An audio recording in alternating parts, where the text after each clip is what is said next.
Olá, eu me chamo Carlos Silvio, eu sou atual aluno e pesquisador bolsista da PIBIC de 2024 a 2025, orientado pelo professor Fábio Galvão Dantas, na Universidade Estadual da Paraíba, no Departamento de Psicologia da UEPB. A pesquisa atual, ela se intitula Reforma Psiquiátrica Contemporânea, o lugar da loucura nos discursos e nos espaços. E, dando um panorama geral em relação a essa pesquisa, podemos começar pela metodologia, que foi uma metodologia qualitativa, exploratória e transversal. Veja, exploratória no sentido que o nosso principal objeto de pesquisa foram as portarias lançadas através dos anos 2000 a 2024. E transversal porque ela se passa justamente nos estudos de um ano, de 2024 a 2025.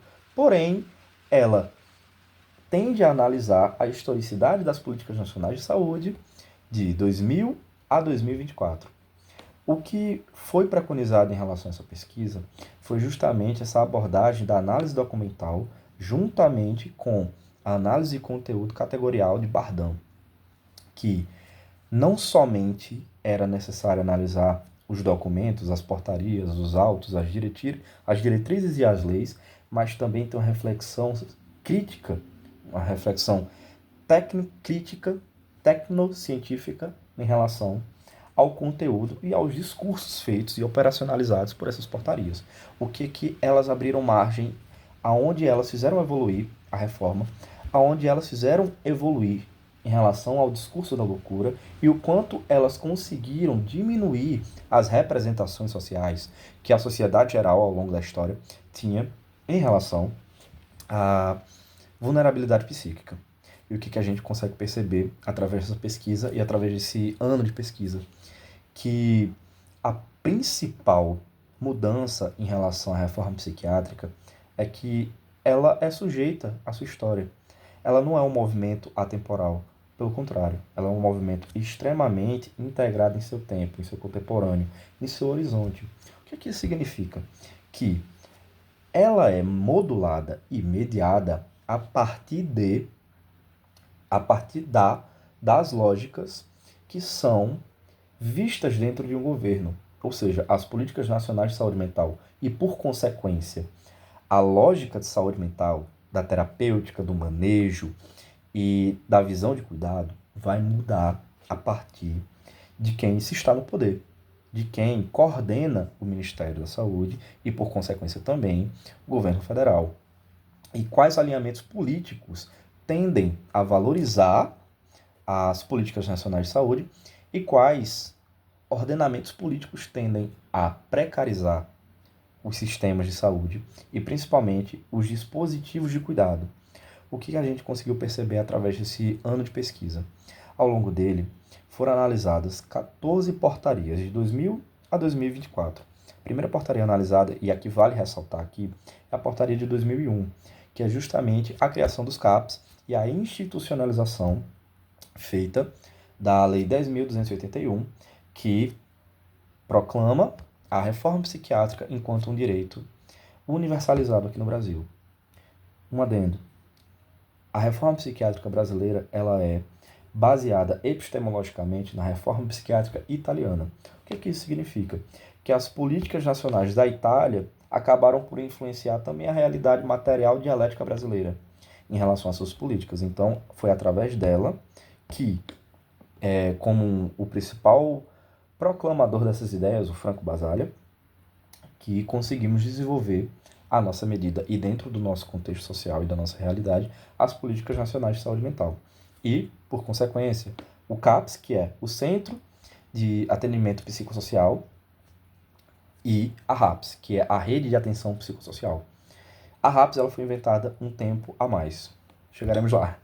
Mas, de início, a gente consegue perceber que o principal que inaugura o século, a principal política nacional de saúde mental que inaugura o século XXI é justamente a criação e a proclamação dessa lei, que estatiza a evolução dela gradual, mas que seja constante. E o que a gente consegue perceber? Que o presidente que estava na época e que deu as diretrizes de encaminhamento dessa lei e dessa lógica era o Fernando Henrique Cardoso.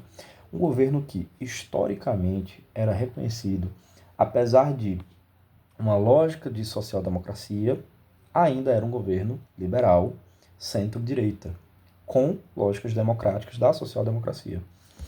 E a gente consegue perceber que, a partir daí, o neoliberalismo não é necessariamente o principal dispositivo epistemológico para a contra-reforma brasileira, mas que ele é um dos que participa mais ativamente em relação à modulação das políticas nacionais de saúde. Como isso funciona?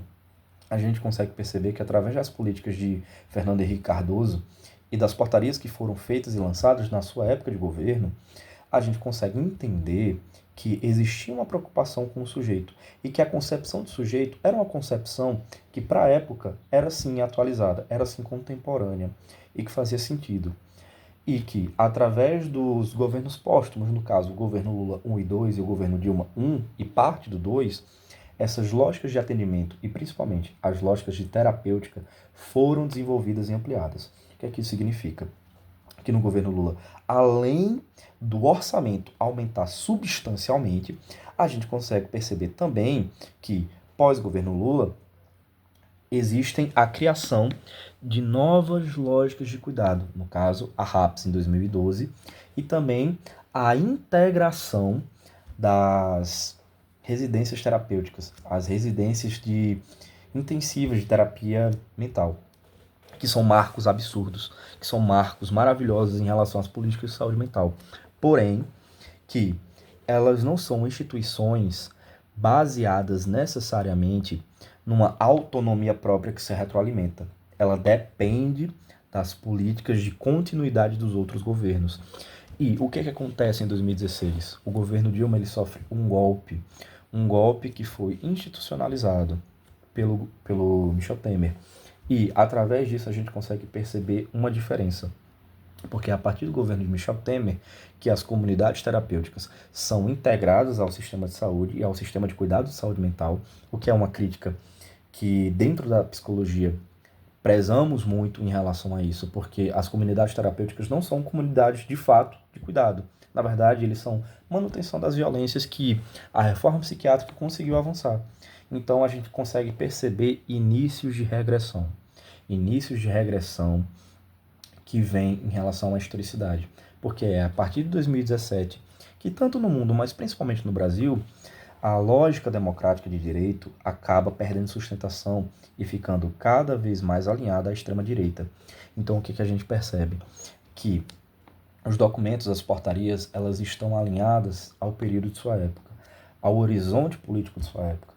Então, no governo Lula e Dilma, que são governos mais reconhecidamente sociais-democratas de esquerda, existiu um auxílio muito maior às políticas nacionais de saúde e que existiu uma epistêmica muito mais robusta em relação às políticas nacionais de saúde e à concepção de sujeito, às concepções de sujeitos. Tanto que as políticas nacionais de saúde no governo Dilma e no governo Lula integraram não só a divisão dos CAPs, que foi algo muito importante porque separou os públicos em uma forma categorial, mas também abrigou quilombolas e indígenas em suas portarias, o que é importante pontuar, que a saúde mental ela não está necessariamente só em um núcleo ocidental, mas também está em formas ancestrais de resistência.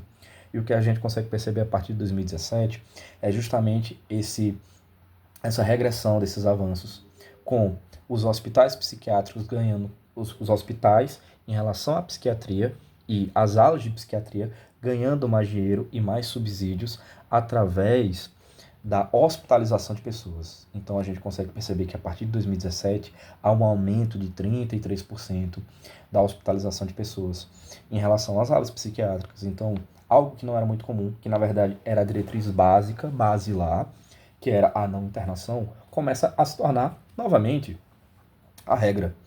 E o que é que a gente consegue perceber? Que o contexto político é justamente o que faz essa lógica ser atenuada.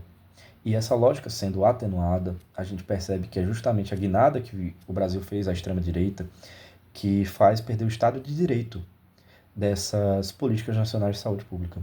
Então, a nossa pesquisa ela consegue entender que os dados gerais apontam que, apesar de ter havido uma contra-reforma, quando voltou um governo social, democrata, as regressões foram aos poucos sendo diminuídas e voltando ao avanço. Então essa foi a pesquisa que a gente desenvolveu ao longo desse ano, de 2024 a 2025, e eu agradeço muito você ter visto até aqui. Até mais.